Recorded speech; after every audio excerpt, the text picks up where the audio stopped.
오늘은 최근에 방문했던 창원 사파점의 언양 닭칼국수에서 먹었던 닭칼국수를 만들어 보려고 합니다. 아무래도 최근에 칼국수를 만들어 보았던 경험이 있다 보니 처음에 먹었을 때 느꼈던 느낌보다 다양한 관점에서 먹어볼 수 있었던 것 같습니다. 이번 요리에서 신기했던 것은 닭 육수와 사골 육수를 함께 사용했던 것이었습니다. 집에 와서 만들어 보니 이전과 같이 진짜 사골 육수를 사용하지 않으면 똑같은 국물을 만들기는 조금 힘들었던 것 같더라고요. 그럼에도 불구하고 집에서 가능한 한 비슷한 맛을 연출하기 위해 노력해 보았습니다. 이 영상을 보고 도움이 되셨다는 생각이 드시면 구독, 좋아요, 알림 설정 한 번씩 눌러주시길 부탁드리겠습니다.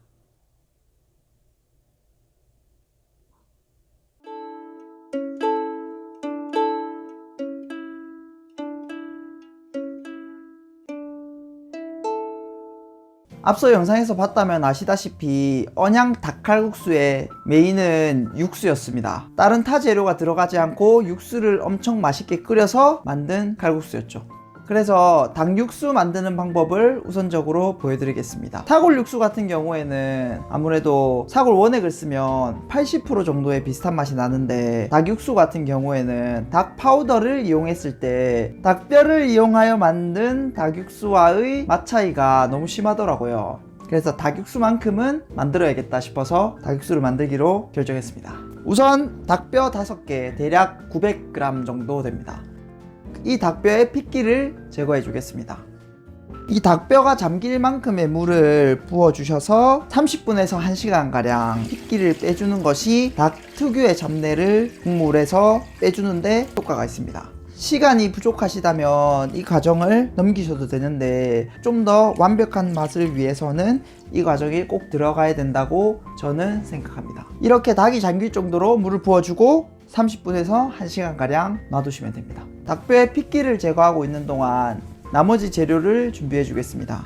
양식에서는 미륵보아라고 양파, 당근, 샐러리가 들어가는데 한국에서는 샐러리를 잘 안 쓰고 대신해서 대파를 많이 쓰더라고요. 저도 오늘 샐러리 대신에 대파를 준비했습니다.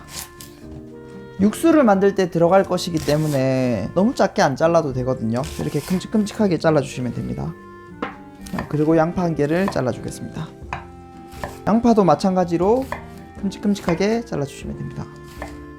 그리고 당근을 잘라주겠습니다.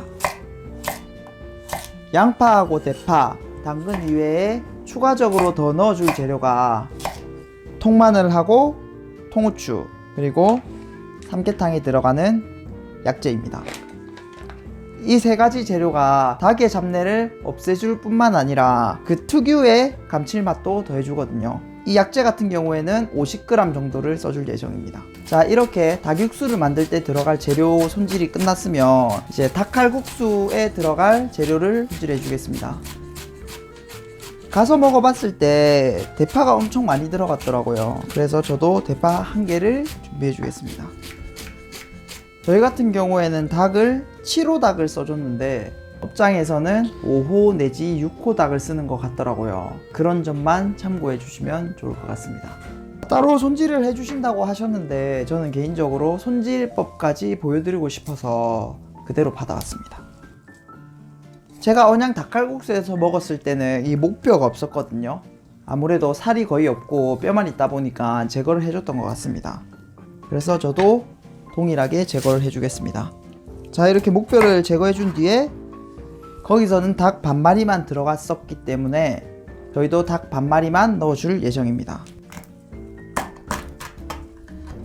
그래서 닭을 반으로 잘라주겠습니다.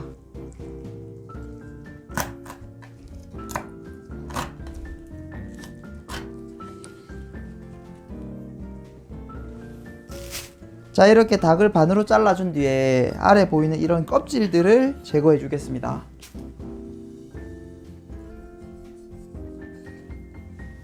자, 이렇게 닭 손질이 완료되었습니다.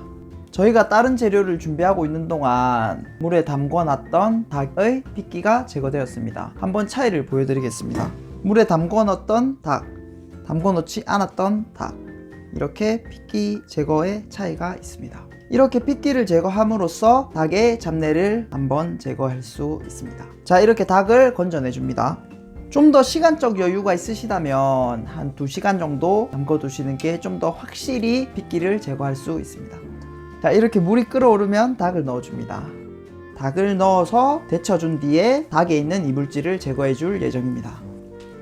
자, 이렇게 대략 3분 정도 끓여준 뒤에 닭을 빼줍니다. 이렇게 데쳐진 닭을 찬물에 넣어줍니다. 닭뼈를 한 움큼 식혀준 뒤에 닭 안쪽에 있는 불순물들을 제거해 줄 겁니다. 이렇게 손가락을 이용해서 긁어주면 이만큼의 불순물들이 나오거든요. 이렇게 해서 한번 찬물에 씻어준 뒤에 빼주시면 됩니다. 자, 이제 육수를 만들 때 필요한 재료를 모두 넣고 뭉근히 4시간가량 끓여주시면 됩니다. 우선 손질된 닭뼈를 넣겠습니다.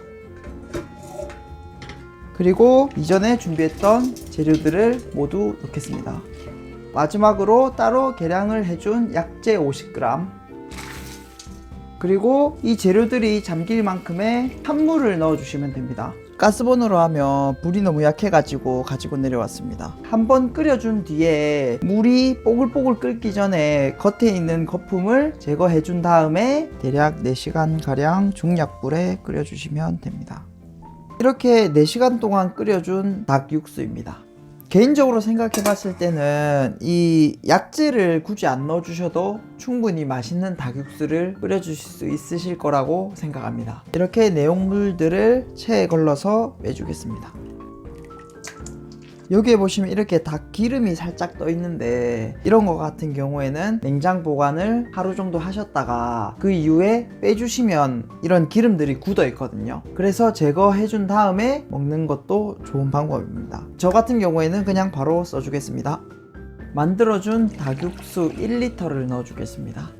여기에 미리 손질해뒀던 닭을 한 마리만 넣어주겠습니다.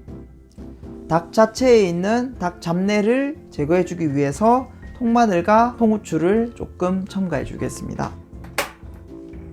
자, 이렇게 물이 한번 끓으면 중약불에서 40분에서 1시간가량 조리를 해주겠습니다. 국물에서 튀어나온 부분이 있는데 이런 부분들 때문에 10분마다 한 번씩 뒤집어 주는 게 좋습니다. 자, 이렇게 익혀준 닭을 먼저 빼주겠습니다.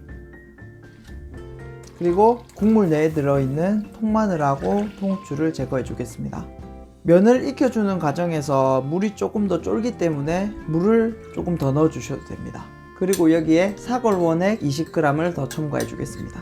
씻어준 면 200g을 넣어 주겠습니다. 그리고 여기에 들깨가루와 소금 간을 조금 더 해주겠습니다. 마지막으로 후추를 조금 뿌려주겠습니다. 이렇게 면을 넣고 대략 4분 정도 익혀주시면 됩니다.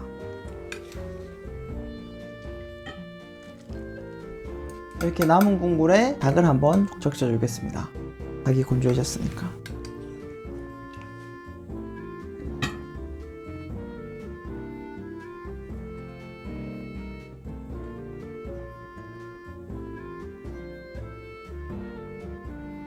자, 이렇게 요리가 완성이 됐고 같이 언양 닭칼국수를 먹었던 저희 형이 맛평가를 해주겠습니다.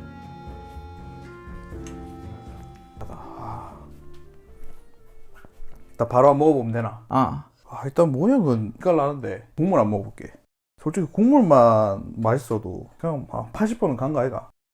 이 국물이 그 우리 갔을 때 먹었던 국물보다 엄청 진해. 그러니까 들깨 향이 요게 조금 더 나고.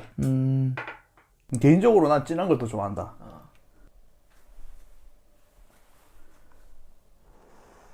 먹었던 데랑 조금 다르다. 뭐 어떤 면에서 다른데? 개인적인 입장에서는 나 좀 살짝은 찌긴 면이 있는 게 좀 낫거든. 찌긴 느낌이. 그런 면에서 나 이게 좀 더 낫긴 한데 부드러운 것도 엄청 맛있었다. 내가 봤을 때는 한약재를 넣어서 국물이 좀 더 진한 것 같다. 만들고 나서 생각해 보니까 그쪽에선 한약재를 안 쓰고 그냥 닭 육수만 내고 한약재를 빼고 그렇게 사고를 첨가해서 쓴 것 같은데, 나는 또 개인적 생각으로는 한약재를 넣으면 어떨까 싶어가지고 한약재를 넣었는데 조금 거기랑은 맛이 다르다, 이런 느낌이 조금 있네요. 좀 차이는 있긴 한데 그것도 맛있는데.